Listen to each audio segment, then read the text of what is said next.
Elevation of boiling point. हमको पढ़ना है कि बॉइलिंग पॉइंट या फिर क्वथनांक का उन्नयन।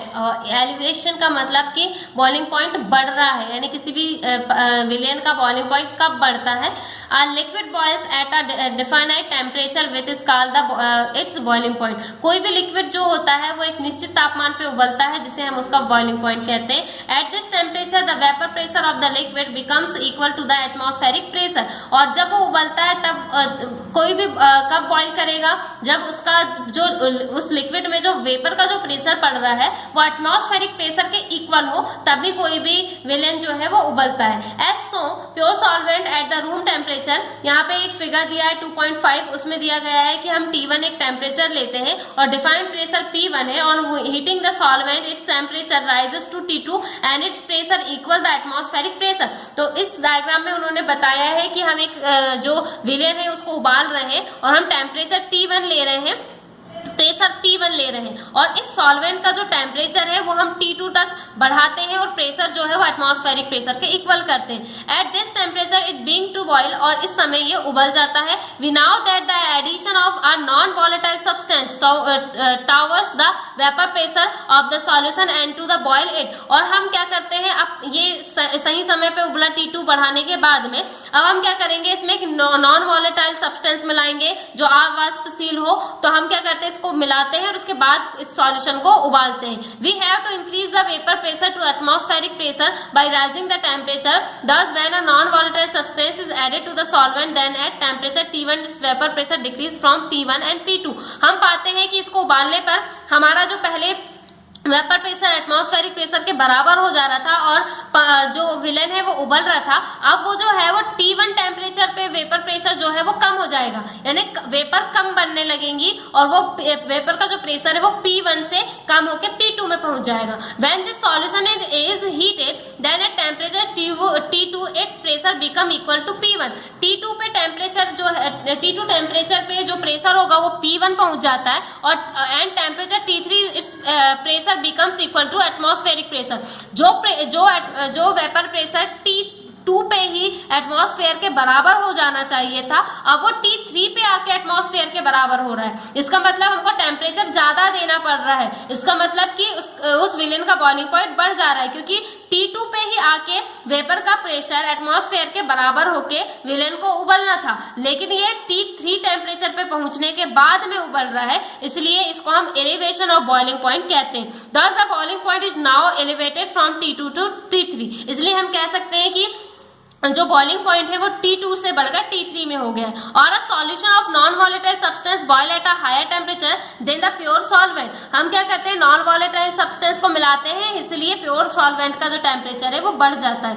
The rise is temperature that result by the addition of a non volatile solute in a solvent. ये जो टेम्परेचर का बढ़ना है, यानी बॉइलिंग पॉइंट का जो बढ़ना है वो नॉन वॉलेटाइल सॉल्यूट मिलाने की वजह से है। इस term as elevation in boiling point, और इसी टर्म को हम एलिवेशन इन बॉइलिंग पॉइंट या बॉइलिंग पॉइंट का उन्नयन कहते हैं। इसको हम डेल TB से डिनोट करते हैं। It is observe that element of boiling point is proportional to the lowering of vapour pressure. हम कह सकते हैं ये कि किसी भी मतलब बॉइलिंग पॉइंट में जो एलिवेशन हो रहा है, यानी कि वो जो बॉइलिंग पॉइंट बढ़ रहा है वो डायरेक्टली प्रोपोर्शनल होगा वेपर प्रेशर के, क्योंकि वेपर प्रेशर अगर कम होगी तो बॉइलिंग पॉइंट कम होगा, वेपर प्रेशर ज्यादा होगा तो बॉइलिंग पॉइंट बढ़ेगा। इसको हम दिखाते हैं del TB directly proportional P minus PS। Elevation in boiling point is also directly proportional to the number of moles of solid dissolve in the solvent. हम कह सकते हैं कि जो बॉइलिंग पॉइंट में जो एलिवेशन या कमी जो आ रही है वो डायरेक्टली प्रोपोर्शनल होती है किसके, मिलाए जाने वाले सॉलिड, जो हमने नॉन वॉलेटाइल लिक्विड मिलाया था उस सॉल्यूट में प्रेजेंट मोल्स के नंबर के बराबर होती है। तो del TB directly proportional M, जो मोलैरिटी कहलाती है, ये जो M है वो मोल्स के नंबर को दिखा रहा है। Del TB is equal KB upon M, KB into M, ठीक है। तो here M in the number of the moles dissolved in 1 kg of the solvent and KB is the proportionality constant called mole boiling point elevation constant और ebullioscopic constant। तो यहाँ पे जो M है वो मोल्स के नंबर को दिखा रहा है जो हम सॉल्यूट मिला रहे हैं उसके मोल, और KB जो है एक तरीके का प्रोपोर्शनैलिटी कांस्टेंट है जिसको हम मोल बॉइलिंग पॉइंट एलिवेशन कांस्टेंट कहते हैं, ठीक है।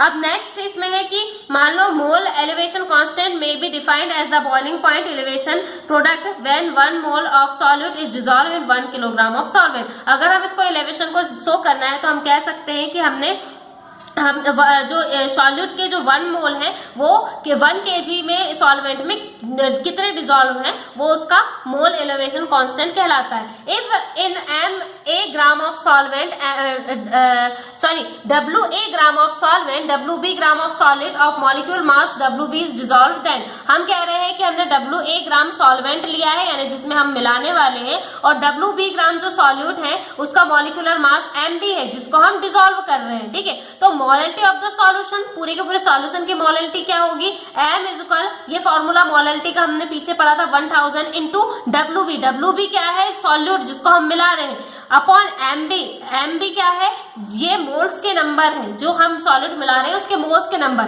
इंटू WA क्या है जो सॉल्वेंट है जिसमें हम मिला रहे हैं वो। ठीक है, अब substitution the value of m the equation del TB is equal KB m, इसमें हम m का जो लिखला है वो हम इसमें ऐड करें रखेंगे, तो 1000 into KB into WB upon MB into WA। तो ये जो फॉर्मूला है मॉलिक्यूलर वेट ऑफ सॉल्यूट, ये सॉल्यूट B जो है उसके लिए ये मॉलिक्यूलर फॉर्मूला जो है MB वो निकल जाता है। ठीक है, अब नेक्स्ट है हमारा depression in freezing point. Depression का मतलब भी वही होता है कमी आना, तो किसी भी सॉल्वेंट की फ्रीजिंग पॉइंट में कमी का क्या आना है, हिमांक में अवनमन कहलाता है। अ लिक्विड फ्रीजेस और solidifies when cooled to a certain temperature. बहुत से लिक्विड जो होते हैं वो एक निश्चित ताप में फ्रीज हो जाते हैं यानी जम जाते हैं। This temperature is called the freezing point, इसी को हम उस लिक्विड का फ्रीजिंग पॉइंट कहते हैं ऑफ द लिक्विड सॉल्वेंट या सॉल्यूट का।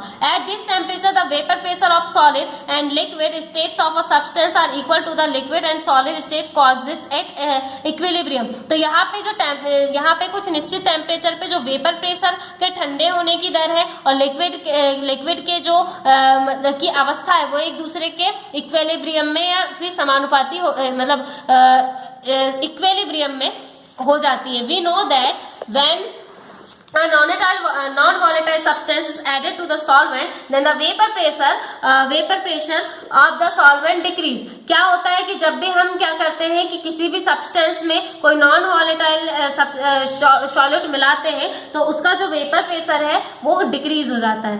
ठीक है, thus the freezing point of the solution is also lower, और इसकी वजह से जो फ्रीजिंग पॉइंट है वो लो हो जाता है। Freezing point of solution is lower than the freezing point of the pure solvent. ये जो फ्रीजिंग पॉइंट में जो कमी आई है वो किसकी तुलना में कम होता है, जो प्योर सॉल्वेंट होता है जिसमें हमने कोई सब्सटेंस नहीं मिलाया उसकी तुलना में कम होता है। This decrease the freezing point of the pure solvent is refer to the depression of freezing point. इस तरीके से किसी भी विलेन के फ्रीजिंग पॉइंट में जो कमी आई है उसी को हम उसका डिप्रेशन ऑफ फ्रीजिंग पॉइंट कहते हैं। The graph between vapor pressure versus temperature for a pure solvent and solution is shown in figure 2.6। ये जो फिगर दिया है इसमें दो चीजों के बीच में ग्राफ है, एक तो टेम्परेचर के बीच में, दूसरा वेपर प्रेशर के बीच में।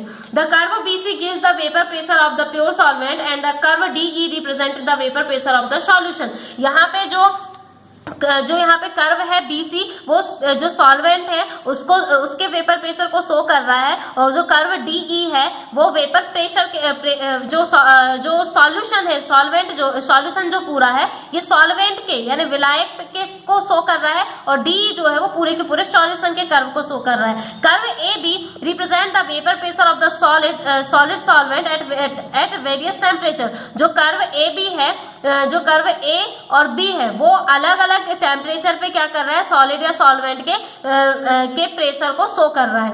B represented the point where vapour pressure of liquid and solid solvent meet. जो B है वो एक ऐसा पॉइंट है जहां पे वेपर सॉलिड सॉल्वेंट जो है वो उसका वेपर प्रेशर जो है वो आके मिल रहा है। Thus this point B correspond to the freezing point of the pure solvent T2। यहाँ पे टेम्परेचर T2 को शो कर रहा है। Similarly temperature T1 the freezing point of the solution, और T1 जो है वो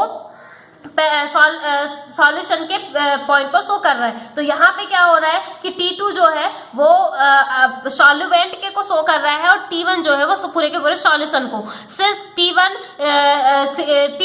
जो है वो T2 से कम है। यहाँ पे हम दिखा रहे हैं कि जो T1 है वो T2 से कम आ रहा है, जो कि फ्रीजिंग पॉइंट के डिक्रीज को शो कर रहा है। The freezing point of the solution is lower than that of the pure solvent. इस तरीके से हम कह सकते हैं कि यहाँ पे फ्रीजिंग पॉइंट जो है वो कम जा रहा है प्योर सॉल्वेंट की तुलना में, ठीक है। The difference T2 minus T1 बराबर डेल TF। T2 और T1 के बीच में जो टेम्परेचर में जो कमी आई है उसको हम डेल TF से शो करते हैं, और इसी को हम depression is freezing point, F जो है वो फ्रीजिंग पॉइंट को शो कर रहा है, और इसी को हम फ्रीजिंग पॉइंट में आई कमी कह सकते हैं। It has been observe that depression in freezing point is directly proportional to the molecule concentration of the solute. तो जैसे बॉइलिंग पॉइंट में हुआ था, सेम वैसे इसमें भी है कि इसमें जो फ्रीजिंग पॉइंट में जो आने वाली कमी है वो डायरेक्टली प्रोपोर्शनल होती है जो मिलाए जाने वाले सॉल्यूट के मोल्स के नंबर्स के इक्वल। तो del TF directly proportional m जो है वो मोल्स के नंबर को शो करता है, और del TF is equal KF into m। KF जो है वो एक तरीके से कांस्टेंट है जिसको हम डिफ्रेशन कांस्टेंट या मोल क्राइसोस्कोपिक कांस्टेंट कहते हैं। अब मोल डिप्रेशन कांस्टेंट जो है उसमें may be defined as the freezing point depression produce when 1 mole solute dissolve in 1 kg। Freezing point में कमी कब आती है? जब 1 kg में हम 1 मोल सॉल्यूट को डिसॉल्व करते हैं। Since depression is freezing point is directly proportional to the mole concentration, जो कि मोल कंसंट्रेशन के डायरेक्टली प्रोपोर्शनल होती है। अगर molecular mass of non volatile solute may be determined from the depression freezing point. Freezing point के जरिए अगर हमको नॉन वोलेटाइल सॉल्यूट के मास को डिनोट करना है तो mass of the solute WB gram mass of the solvent WA। यहाँ पे मिलाए जाने वाले सॉल्यूट का मास है WB और सॉल्वेंट का है WA। मोलर मास अगर सॉल्यूट का MB है तो नंबर ऑफ मोल्स निकालना है हमको सॉल्यूट के, तो WB अपॉन MB होगा। Molarity M is equal NB into 1000 WA। Molarity जैसे निकालते हैं वैसे इसमें मोलरिटी निकलेगी, और जो KF है वो एक तरीके से आपका कांस्टेंट को शो करता है। तो ये इसको आपको यहाँ तक कैलकुलेट करना है, ठीक है।